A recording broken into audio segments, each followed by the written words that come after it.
Alhamdulillah, pada kesempatan hari ini kita kembali membacakan tafsir surah Al-Fatihah. Di tangan kita ini kita sama-sama mengkaji sebuah kitab tafsir yang dikarang oleh Imam An-Naisaburi. Qala al-musannifu rahimahullahu ta'ala wa nafa'na bihi fid darain amin ya arhamar rahimin. Yuqalu rahmanud dunya wa rahimul akhirah lianna rahmatihi fid dunya lil mu'min wal kafir. Kemarin kita sudah berhenti dengan sebuah kata yang hampir sinonim, hampir mirip tetapi beda, yaitu sifat Allah yang Ar-Rahman Ar-Rahim. Apa artinya? Sama-sama pada hakikatnya bermakna maha cinta, maha kasih, maha penyayang. Kenapa? Akar katanya sama, yaitu rahmat, pangammasyanna Allah Subhanahu wa ta'ala. Ada kaidah dari ulama kita bahwa di dalam bahasa Arab, di dalam bahasa Al-Quran tidak ada itu kata sinonim. Apa artinya tidak ada kata sinonim? Tetapi yang ada cuma sepadan atau semakna. Ya. Sarung dengan celana panjang, ya, sama-sama dipakai di bawah, ya kan? Beda. Topi dengan songkok, ya, belum lagi kalau kita di sini ada saraun, ya, sama-sama ditutup kepala, tapi beda. Sendal dengan sepatu, belum lagi ada sepatu sendal, ya kan? Jadi beda-beda. Nah, di sini juga dalam bahasa Arab, karena kata ini susunannya berbeda, bapak-bapak, ibu-ibu dan saudaraku. Coba kita lihat, Rahman pakai alif, Rahman pakai alif. Rahim pakai ya, ya, sama-sama di hurufnya, diawali ra, ro, kemudian ada ha, diakhiri huruf mim. Nah, ada hikmahnya, ada pelajaran di balik itu. Nah, kemarin kita sudah sampai banyak hikmah-hikmahnya, diantaranya adalah bahwa Rahman itu adalah cintanya Allah di dunia, dan Rahim itu adalah cintanya Allah di akhirat, cintanya Allah di akhirat. Karena ada hadis qudsinya, Nabi mengatakan, qala Rasulullah sallallahu alaihi wasallam, innallaha ta'ala, sesungguhnya innalillahi ta'ala mi'ah, sesungguhnya bagi Allah itu ada 100 rahmat. Jadi ada pengamasan Allah itu 100, ya. Jadi di ulama kita mengatakan apakah 100 biji, 100 buah. Tetapi ulama sekarang ini memberikan perumpamaan yang dimaksud 100 ini adalah misalkan 100%, ya. Apa maksudnya? Satu yang Allah turunkan di dunia, ya, yang ini dibagi-bagi semua. Dan berapa sisanya? 99. Sebagaimana Asmaul Husna. Tis'an wa tis'ina, dan 99 Allah simpan untuk di akhirat. Bapak-bapak dan saudaraku, satu saja ini rahmatnya Allah dibagi-bagi. Ya, di situ dikatakan tadi mukmin kafir dibagi-bagi. Untuk jin, untuk malaikat, untuk manusia, untuk hewan, untuk binatang, semua Allah kasih rahmat itu satu. Nah, di yaumil qiyamah, akhirat, di surga, panggammasenna Allah Subhanahu wa ta'ala itu 99. Bagaimana nih banyaknya? Ya, bagaimana banyaknya? Kemudian di sini dijelaskan, kemarin kita sudah sampai bahwa salah satu Allah berikan rahmat kepada kita semua, mukmin atau kafir, yang taat atau yang durhaka, jin, malaikat atau manusia, dalam bentuk rizki, dalam bentuk Allah berikan rezeki. Ya, coba lihat, banyak saudara-saudara kita sesama Indonesia, mohon maaf, agamanya agama Kristen, bukan Islam. Tapi bagaimana rumahnya? Bagaimana kekayaannya? Banyak kan? Sementara banyak juga saudara-saudara kita kasih yang mungkin rajin berjamaah, rajin sholat, tetapi kodong kenapa kehidupannya? Ya kan? Kalau Allah Maha Adil, harusnya Muslim semua dikasih kaya. Tetapi coba kita bandingkan, misalkan sederhana saja, pemain Muslimnya PSM, berapa gajinya? Pemain beragama non Muslim Real Madrid, berapa gajinya? Ya kan? Dulu Cristiano Ronaldo, Messi dan seterusnya, ya kan, Mbappe. Kira-kira kalau dibandingkan itu, mungkin bisa membayar hutangnya Indonesia, ya kan? Berarti mereka, mohon maaf, pernahkah tidak sholat? Ya kan? Tidak. Hafal Al-Fatihah? Mungkin tidak juga. Tapi kita hafal Al-Fatihah, hafal Ikhlas, sholat ini, puasa Ramadan, belum lagi zakat. Tapi begini, saya teringat ini bapak-bapak, ibu-ibu. Saya Palembang dari Guru Tak Mustamin namanya. Di sebuah pengajian di malam Senin, saya ingat sekali, sekitar tahun 2014-2015, Guru Tak Mustamin itu adalah Ketua MUI Makassar. Sebelumnya di periode lain, beliau menyampaikan, kemarin ada yang bertanya kepada saya, kepada kami semua, itu pengajian di Masjid Raya malam Senin, setiap malam Senin ada pengajian tafsir. Beliau sampaikan, ada yang bertanya saya kemarin, dia katakan, Pak Kiai, Allah itu tidak adil. Tak bangke Pak Kiai, Guru tak. Kenapa Bapak? Tiba-tiba bertanya Allah tidak adil. Ya, buktinya tetanggaku sama-sama aja Islam ini, ya namanya orang itu tetangga, baku lihat baku cini-cini, ya, laki-laki, ibu-ibu, bapak-bapak, sama aja begitu. Nah bilang, ini kodong bapak ke kodong tidak adil ki. Sama-sama aja Islam, sama-sama itu tetanggaku nakui Allah, Muhammad Rasulnya, Al-Quran kitabnya, sama-sama aja. Tapi mau maaf Pak Kiai, itu tetanggaku mungkin jarang masuk masjid, bolong 5 waktu nah, upah pun jumaki, Ramadan mau maaf, jai kalana, baik pun puasa. Tapi kenapa tetangga saya banyak rumahnya, bertingkai, banyak mobilnya, belum lagi pembantuna, sopirna, belum lagi ada perusahaannya. Mohon maaf Pak Kiai, dia tidak jaga sambayanna. Saya kujaga para jamaahku, jangankan sembahyang, para jamaahku kutabah, kujaga 5 waktu. Ramadan tidak ada kalaku, flu apa kupas saja. Mana keadilan Allah? Mana ya Pak Kiai? Mana? Harusnya saya lebih kaya daripada dia. Ya, harusnya. Nah, saya lebih rajin berjamaah. Nah, saya puasa Ramadan dan seterusnya. Dia tenang tama masih. Mana keadilan Allah? Nah, apa jawabannya Guru Tak? Pertama, namanya biasa kiai itu jawabannya itu sangat bijaksana. Apa kata Guru Tak Mustami?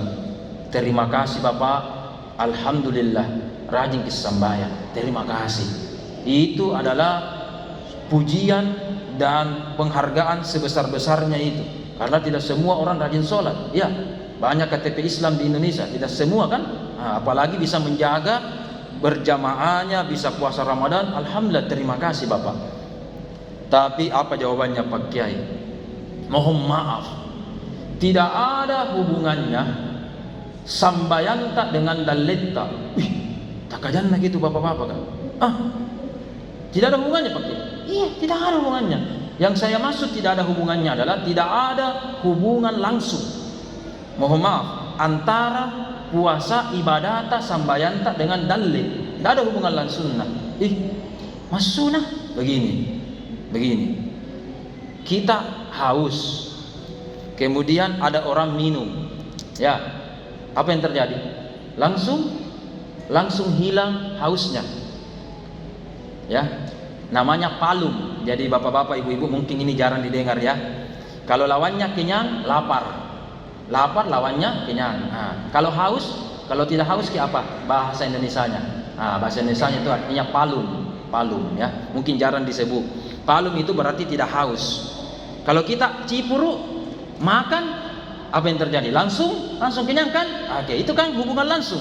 Sakit perutku, di mana toilet di sini? Ada. Kemudian kita buang air kecil, buang air besar, langsung lega. Itu kan hubungan langsung ya, hubungan langsung. Tadi di awal kita berikan contoh. Banyak orang kafir kalau ada hubungan langsungnya itu Fir'aun tidak bakal kaya-kaya. Ada hubungan langsungnya. Ya. Kita bilang Cina kah, Amerika kah, apakah? Kalau ada hubungan langsungnya itu tadi kajian kita tadi. Kalau ada hubungan langsungnya, orang yang tidak pernah sholat atau orang yang kutua sambayang, bolong-bolong sambayangnya, harusnya tidak makan nih, harusnya kelaparan nih, harusnya dia paling miskin. Tetapi tak balik, justru tidak. Bahkan biasa kita protes, Ustaz, itu orang kafir kah? Enak nah. Kita kodong orang muslim kah? Sesanya. Memang dalam riwayat orang kafir itu disareme mami surga di linioa. Ini surganya di dunia. Jadi kalau di akhirat tidak menggappa. Kata biasa gappa kita coba. Ya kan? Kita lanjut pertanyaannya pakai. Terus apa pakai? Tapi tetap ada Bapak dan saudara-saudaraku semua, Nabi bilang guru tetap ada hubungan tidak langsung antara ibadah dengan dalil. Jadi saya ulang, kalau hubungan langsung ibadah dengan dalil tidak ada, hubungan langsung tidak ada. Kalau hubungan tidak langsung ada. Apa maksudnya? Misalkan kita ini ketika sholat, rajin sholat, apakah pasti banyak wanta? Belum tentu kan? Tapi ada orang kafir tidak sholat tapi akaresoi. Tadi kita contohkan Chris John, Messi, Ronaldo, akareso, latihan, pergi pertandingan, dengan siang dan malam, ya kan akareso kan? Berarti dalil sebenarnya sunnatullahnya hubungan langsungnya adalah usaha, ya, usaha, ya. Jadi kalau kita mau berusaha, contoh kita lihat bagaimana Yusuf Kalla, Aksa Mahmud, presiden di sini yang orang kayanya di sini, bagaimana? Pasti akareso itu, akareso. Bagaimana dia berpikir dan seterusnya, dia berpikir, iya kan ada usahanya ya. Bapak-bapak jual di terong, jual di mana ada tokonya, kita PNS, kita guru, kita pelaut, kita kan ada karesota, ya kan? Ada juga ilmu tak. Ya, ada keterampilan tak? Itu nih. Kalau itu ilmu keterampilan, akareso usaha, itu berhubungan dengan dalil. Ya, berhubungan dengan dalil. Tapi kita muslim tambahi doa, tambahi kareso tak? Zikir, ibadah dan seterusnya. Nah, guru tak ingin menyampaikan bahwa jangkik kita mengharap ya berniat ibadah itu langsung ditembak dalil. Jadi jangkit. Misalkan kita baca Al-Waqiah. Apa fadilahnya Waqiah? Dalil. Ya, salah satu adalah dalam hadis dikatakan tidak akan mati kelaparan orang yang menjaga waqiahnya atau orang yang sholat duhanya. Itu kan fadilahnya. Tapi ketika kita mengaji, A'udzubillahi minasyaitonir rajim, bismillahirrahmanirrahim, idza waqa'atil waqiah dan seterusnya, ya kan? Kemudian apa niat tak? Saya berniat membaca Waqiah supaya dapat dalil. Kita salat duha, Allahu Akbar, salat duha. Saya berniat salat duha supaya dapat dalilnya Allah. Ya kan? Beda tipis bapak-bapak ibu-ibu, beda tipis. Yang benar apa? Harusnya kita tembak itu bukan rezeki Allah, dalil Allah diminta, bukan. Tetapi yang kita minta apa? Lillahi ta'ala, Allah langsung. Jadi seakan-akan itu guru tak mau bahwa ketika kita beribadah jangan kita tembaki dulu rezeki Allah, tetapi kita tembak dulu Allah. Nah, ketika Allah terima salat duha kita, ketika Allah terima surah Al-Waqiah, Allah terima barajamatta, sebentar kita Yasinang, Al-Kahfi, Al-Waqiah, Al-Mulk, Allah terima itu. Nah, Allah kasih pantul kita. Ku kasih ki hambaku dalil tambahan. Ku kasih hambaku rahmat, anaknya ku kasih cara lagi, ya kan? Istrinya ku kasih rajin berdoa, ya kan? Orang tuanya ku kasih panjang umurna, ya kan? Itu namanya tapantul. Jadi apa namanya? Hubungan tidak langsung, bapak-bapak dan saudara-saudaraku semua. Jadi ketika kita membaca sholat duha, membaca Al-Waqiah ketika sholat, maka niatnya jangan tembak rezeki Allah. Ya, rezeki Allah, tapi tembaknya apa? Allah langsung. Kalau Allah kasih rahmat, kasih rezeki. Kalau kasih terima ibadah kita, kasih apa? Surga, kasih pahala dan seterusnya. Jadi banyak pantulannya. Kalau dalil kiri pahala, sereji. Betul dapat kita. Ya. Tapi kalau Allah kita niatkan, tak pantul-pantul banyak pengamasiannya dan banyak balasan-balasan yang lain. Begitu bapak-bapak dan jamaah yang saya hormati. Kemudian dalam Al-Quran di sini disebutkan bahwa ingatlah perkataan dan doa Ibrahim kepada Allah. Di sini ada di dalam surah Al-Baqarah akhir juz pertama. Ya, Nabi Ibrahim berdoa. Bapak-bapak, ibu-ibu, bagaimana orang itu kalau seorang nabi berdoa? Kemungkinan besar kalau nabi, beda kita dong, para pendosa ini, ya alhamdulillah kalau diterima doa kita ya, insyaallah. Tapi kalau para nabi secara umum bagaimana? Diterima doanya, makbul. Mari kita lihat, dikisahkan kisah Nabi Ibrahim. Nabi Ibrahim berdoa kepada Allah, ya, Rabbi ja'al, ya Allah jadikanlah, ya, baladan aminah, kota Mekah itu sebagai kota yang paling aman di dunia. Nabi Ibrahim ini berdoa, dikabulkan oleh Allah. Padahal kita tahu bagaimana dulu banyak peperangan di Mekah dan Madinah. Nanti di akhir zaman, sebagaimana sabda Rasul, ketika Dajjal datang dan turun bebas, sudah hidup di muka bumi ini, sudah bebas, dan ada Ya'juj Ma'juj, ya, akhir zaman namanya, akhir zaman, ya, sehebat-hebatnya Dajjal tidak bisa masuk di Mekah dan Madinah. Itu adalah kota paling aman. Ada benteng spiritualnya itu Mekah dan Madinah. Ya, jadi besok-besok tanya ki cucuta, dan semoga kita dapat semua. Punna niat ni Dajjal, ya, pi maki trepel semua, pi maki trepel. Pi maki Mekah Madinah. Artinya aman. Ini sebenarnya perumpamaannya. Ya, ketika ada Dajjal, sehebat-hebatnya itu tidak bisa menembus Mekah dan Madinah. Rapu Kaling, nak tembus di Jakarta, nak tembus, ya. Tapi Mekah Madinah tidak bisa. Kenapa? Doanya Ibrahim satu. Doa kedua Nabi Ibrahim, warzuq ahlahu minas samarati. Berikanlah ya Allah penduduk Mekah itu banyak buah-buahan. Ibu-ibu, bapak-bapak, biasa ke Mekah umroh haji, alhamdulillah pernah. Minimal kita lihat, menonton video-videonya, tanya ki haji yaitu umroh itu yang sudah umroh bagaimana. Di situ jaina buah-buahan kasiang, masya Allah banyak sekali. Ya, doanya Nabi Ibrahim, tena pala pokok-pokok. Apa napala? Buah-buahan. Cara denanya buahnya dikabulkan.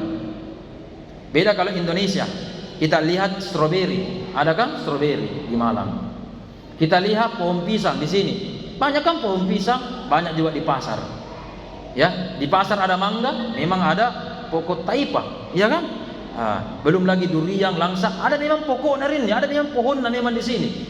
Di Arab, ya, di Arab ada pisang, tidak ada pohon pisang. Haji, lewat ke sini pohon pisang di Mekah, lewat ke. Tena kan, tapi buah pisang. Makan kita, bahkan besar-besar kita biasa pisang di sana. Nah ekspor. Ini nih buktinya bahwa doa Nabi, seorang Nabi terkabul. Ibrahim minta buah-buahan, tidak minta pohon. Karena kenapa? Nah tahu bahwa tandus ini jadi susah itu semua. Tetapi tidak ada yang mustahil, walaupun tidak ada pohon, tapi kalau ada uang, ya Mekah Madinah bagaimana kayanya, negeri minyak. Walhasil diekspor itu semua, dan ini kembali berputar, dibeli juga sama jamaah haji, pendatang, pelancong semua dibeli sih. Maka kita lihat di situ ada anggur, tidak ada pohon anggur, ada mangga, tidak ada pohon mangga di Mekah, ya kan?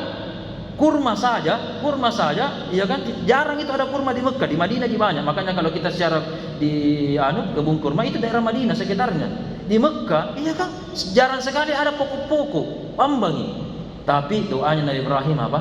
Dikabulkan. Nyaman pun jadi nabi tawadi, dikabulkan. Doanya Nabi Ibrahim makbul. Saya repeat. Man amana warzuq ahlahu minas samarati man amana minhum. Ya Allah, kasih dalle, kasih buah-buahan, kasih rezeki man amana. Tahu tapa kamu ya Allah. Ya, nah ini kembali kita rusak tadi. Memang secara logika Ya, namanya orang taat kasih banyak rezeki. Ya, kalau kita jadi Allah, jadi Tuhan, yang namanya orang taat kasih banyak tahu. Ya, anggota aku ini kasih tahu. Ibrahim juga begitu. Ya Allah, berikan dalam itu rezeki apa? Man amana. Siapa saja yang beriman ya Allah. Apa kata Allah? Salah doa Ibrahim. Masa orang beriman juga sare rezeki? Siapa ciptakan itu? Kan nak ciptakan. Masa tena ku sare dalle? Ya kan? Walaupun itu iblis, walaupun itu jin, saya kan ciptakan. Kalau tidak kuasai dalle, percuma saya ciptakan. Saya juga sayang sama dia, walaupun dia tidak nak maliki. Ya, nak maliki kan apa tuai kan begitu istilahnya. Apa kata Ibrahim? Man amana, cukup yang beriman. Dibalas oleh Allah. Qala wa man kafar. Qala, Allah menjawab. Wa man kafar. Mana to kafir? Kusare dalle, itu kata Allah. Qala wa man kafar. Berarti amana wa kafar, baik beriman maupun kafir, Allah kasih apa? Allah kasih rezeki. Inilah bentuk rahmannya Allah kepada semua makhluk. Dalam bentuk apa tadi yang pertama? Firrizki, dalam bentuk Allah memberikan rezeki. Yang kedua, kita percepat. Ada banyak bentuk rahmannya Allah ini, cintanya Allah kepada semua makhluk.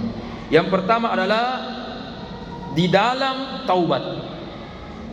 Harusnya kalau ada orang jahat dihukum ya. Tadi logika kata ada orang kafir, orang jahat, harusnya jangan dikasih rezeki di. Tapi kata Allah tidak, dua-duanya saya tunggu, saya kasih. Yang penting mau kareso apa dan seterusnya. Ini juga kalau ada orang berbuat jahat, harusnya bagaimana? Dihukum ya. Seperti misalkan mohon maaf, kita melanggar lalu lintas, ditilang, ya kan? Tena kucini kipak, misalkan, ya kan? Jelas-jelas ada lampu merah. Oke. Jadi secara duniawi keadilan, siapa yang bersalah dihukum, ya. Tapi banyak kasus dulu itu, alhamdulillah sekarang tidak nih. Begal-begal dulu biasa malam-malam, bagaimana? Yang membegalkah dengan yang dibegal kolong? Apakah ibu-ibu misalkan dibegal, ya, bapak-bapak dibegal begini? Harusnya kalau kita mau adil, yang bersalah ini adalah yang begal. Ini kodong korban baru kodong pulang kerja cari nafkah, dirampok nih, baru dibunuh podeng. Kalau kita pakai logika bagaimana? Harusnya tak balik ya Allah. Ini yang palukka kah begal kah, punoi, mati di tempat misalkan.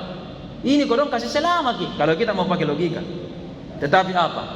Ternyata takdirnya misalkan meninggal korban yang selama itu mungkin sampai sekarang masih hidup atau tidak ditahu ki, masih hidup ki atau tidak di penjara, ada juga mungkin di penjara, kita tidak tahu. Tallah sa inji innallah. Ya. Allah dalam memberikan rahmatnya tenan apakah sirik ki. Ada orang palukas sendal di masjid misalkan. Ya kan? Kalau mau Allah boleh saja paski diambil, paski ditekel, paski dicuri, ya kan? Langsung ini kaki kan misalkan tidak bisa goyang, atau kaki kan langsung tiba-tiba stroke, atau langsung tiba-tiba tapulungi kaki kan. Kalau Allah Maha Kuasa, mau menunjukkan kekuasaannya, boleh saja begitu, boleh. Tetapi Allah itu mencintai kita. Ketika kita bermaksiat di siang hari, Allah tunggu rahmatnya. Siapa tahu di malam hari taubat. Ya, di malam hari dia lakukan maksiat. Kutayangi, siapa tahu paribasa taubat. Tahun ini kita bermaksiat, siapa tahu tahun depan berubah. Ya kan? Maka itu adalah rahmatnya Allah. Natayangi ki bertobat. Tidak dihukum di tempat. Tidak semua kemaksiatan itu langsung dihukum di tempat. Tetapi Allah tunggu, siapa tahu hambaku bahkan sebelum meninggal, injet tobat, ku terima tobatnya. Yang penting tidak sampai sakarat maut di sini tenggorokan nafasnya, ya kan? Dan seterusnya. Mungkin sudah hampir habis waktu, masih ada 5-10 menit sebelum kita masuk sholat isya. Ada mungkin yang ingin bertanya sebelum kita lanjut tadi. Kita lipat dulu. Coba ada yang ingin bertanya. 2 ini bapak-bapak, paham jika atau tidak, atau paham semua kapan ya. Mungkin Pak Haji Siapa yang ingin bertanya? Alhamdulillah. Dimengerti, alhamdulillah. Ada yang ingin bertanya? Oke, kalau begitu alhamdulillah. Oke, kalau begitu kita lanjut lagi. Kalau tidak salah pukul 7 boleh lewat 5 atau 6 ya. Ya. Oke. Kita lihat kembali di sini dikatakan war rizki. Nah, di sini dalam memberikan rezeki dan taubat kepada kita semua, maka Allah Subhanahu wa taala memberikan sifat apa? Rahmatnya Allah Subhanahu wa taala. Cukuplah memang ada profesi, dia adalah penegak hukum. Oke, memang tugasnya tahu. Ya, kalau ada salah memang tugasnya. Ya, tapi terkadang kita manusia, kalau ada yang berbuat salah, terkadang kalau kita ada sesuatu yang berbuat salah, langsung biasa gio bawaiya atau gio lima ngapak. Kau tuh nak totoy kepak, ya kan? Memang biasa kita, bahkan dulu saya juga pernah dididik begitu, keras, ya kan, keras. Apalagi sekarang bapak-bapak ibu-ibu, anak tak sekarang ini, cucu-cucu tak, Gen Z namanya, Gen Z, ya Gen Z. Tidak kuliah di kadori, tidak kuliah di terasi, dan seperti dulu kita, ya ngaji pak, apa salah kita pak, ya kan, alaki jene, alalin jene, ya kan. Sekarang kita coba lihat, anak-anak kita sekarang mungkin mentalnya beda dengan kita dulu kapan Ka'bah lama ya.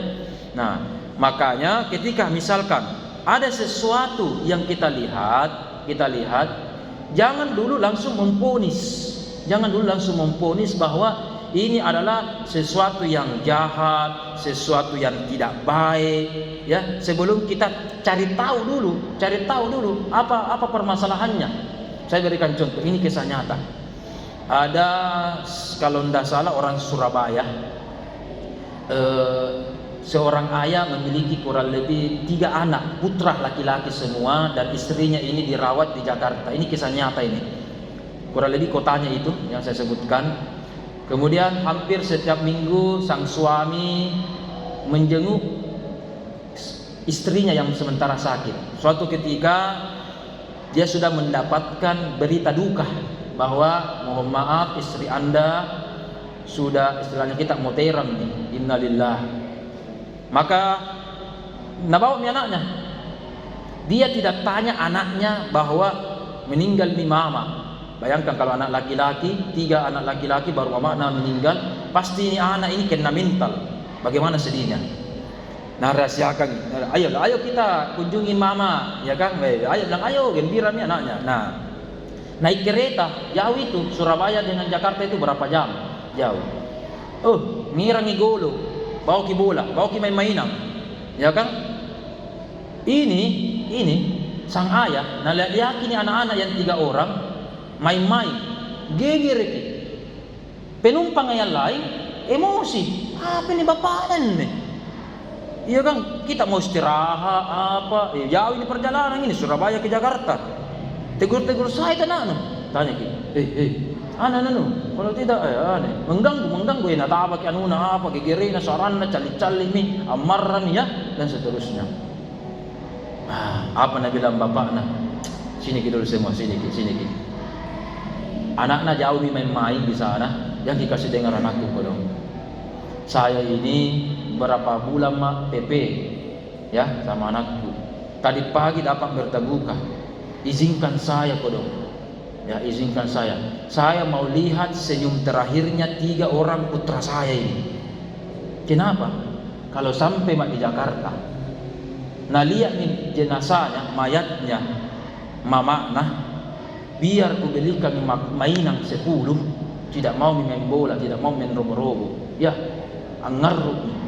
Ya, entahlah berapa lama menangis, terutama yang kecil kayak ini.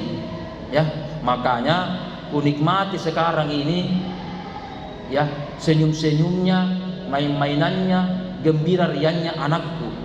Ndak enak juga tegur ki, tapi saya juga mau maaf sama kita, diganggu ki. Apa yang terjadi? Begitu.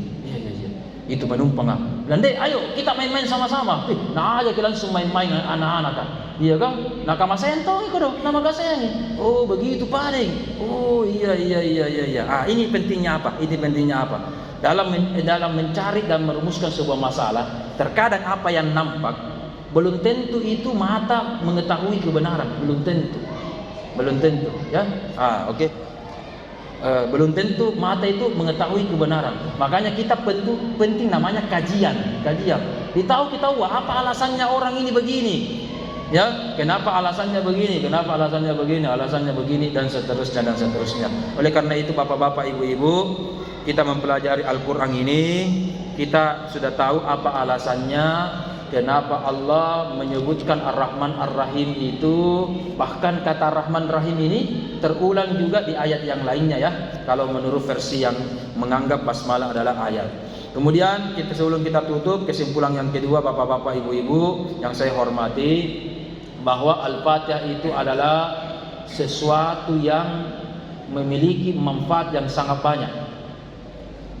Di sebuah kitab seperti ini, coba lihat, Al-Fatihah itu cuma 7 ayatnya, tetapi saking banyaknya manfaatnya, berkahnya Al-Fatihah, 7 ayat ini dijelaskan kurang lebih ini 127 halaman. Bayangkan, 7 di ayatnya 127 halaman. Bahkan dalam kitab tafsir lain, 7 ayat Al-Fatihah itu 200-300 lembar penjelasannya. Saking banyaknya kandungannya Al-Fatihah. Berapa di ayatnya? Cuma 7. Tetapi penjelasannya itu sangat panjang. Apa artinya? Kita mungkin beberapa bulan ini banyak membaca Al-Fatihah, beberapa pertemuan, karena memang kandungan Al-Fatihah itu banyak sekali Bapak-bapak, Ibu-ibu. Saya tadi ringkas membuat catatan-catatan kecil sebagai kesimpulan dan intisari itu, ya. Mohon maaf kalau ada kekurangan.